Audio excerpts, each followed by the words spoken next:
માતાજી સંસ્થાનના મંત્રી દિલીપ પટેલે પણ વિપુલ ચૌધરીના નિવેદનને વખોડ્યું। તેઓએ કહ્યું, પાટીદાર સમાજના લોહીમાં સેવા છે। પાટીદાર તમામ સમાજને સાથે રાખી સેવા કરવાનો ગુણધર્મ ધરાવે છે। પાટીદાર સમાજના જીન્સમાં એની સંસ્કારિતા, એના વારસામાં તમામ સમાજોને સાથે રાખી અને સેવા કરવાનો ગુણધર્મ રહ્યો છે। પાટીદાર સમાજે હંમેશા તમામ જ્ઞાતિ સમાજને સાથે રાખીને સેવાકીય કાર્ય કર્યો છે। વિપુલ ચૌધરીના નિવેદન પર 84 કડવા પાટીદાર સમાજ પ્રમુખનું નિવેદન। વિપુલ ચૌધરીની વાતને વખોડું છું તેવું કહ્યું તેમણે। જશુભાઈ પટેલનું કહેવું છે કે એક સંસ્થા ખરાબ હોય, 99 સંસ્થા સારી ચાલતી હોય, જે ખરાબ હોય એના વિશે બોલવું જોઈએ। સંસ્થાઓ સારી ચાલતી હોય અને એક સંસ્થામાં ખરાબ હોય તો એ સંસ્થા વિશે જ બોલવું જોઈએ।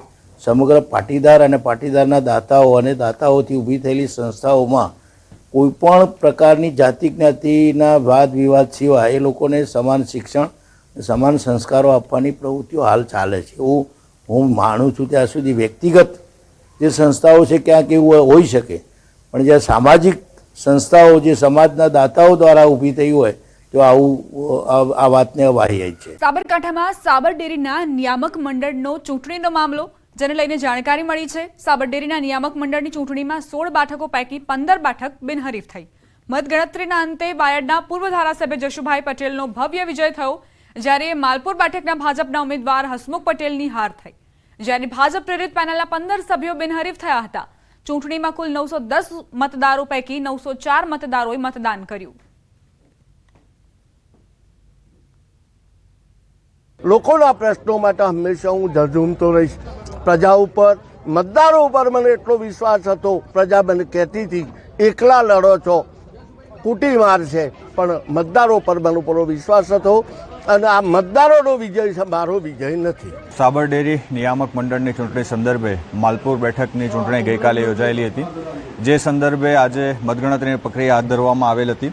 આમ મતોનું જશુભાઈ શિવાભાઈના પક્ષમાં વધાર હોય એમને અહીંયાથી વિજેતા જાહેર કરવામાં આવેલ। ચૂંટણી પૂર્વે વસાવા પિતા પુત્રમાં તડા। પુત્રના કેસરિયા પર પિતા છોટુ વસાવાએ પ્રહાર કર્યા। કહ્યું, કોર ઉંદરો ભાજપમાં ગયો છે।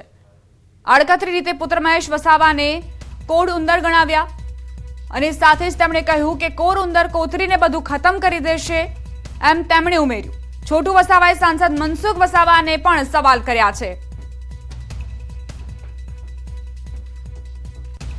તમે તો અત્યાર સુધી 5 શિડ્યુલ, 6 શિડ્યુલ આદિવાસીઓને પોતાના હક અધિકાર આપો એવી જે વાત કરનારા લોકો એકાએક બદલાઈને કોલ ઉંદરની ભૂમિકામાં આવી જાય એ મને આશ્ચર્ય લાગ્યું છે। તો આવા જે પરિબળો આ સમાજની અંદર જે પેદા થાય છે એને તમે પહેચાનો, ઓળખો ને પોતાની ગામ સભાઓ બનાવો। થોડાક વખત પહેલા ભરૂચના સાંસદ મનસુખભાઈ એમ કહ્યું કે આગળ અમારી સાથેથી થોડા લોકો ગયેલા, એમને એવી રીતના કહ્યું કે આ બધા કોલ ઉંદરો આવ્યા છે અમારી અંદર અને આ બધું કોરી ખાશે। તો મારે કહેવું છે કે આ વધારે કોલ ઉંદરનો જથ્થો આવ્યો છે તો તમે એમને રોકશો?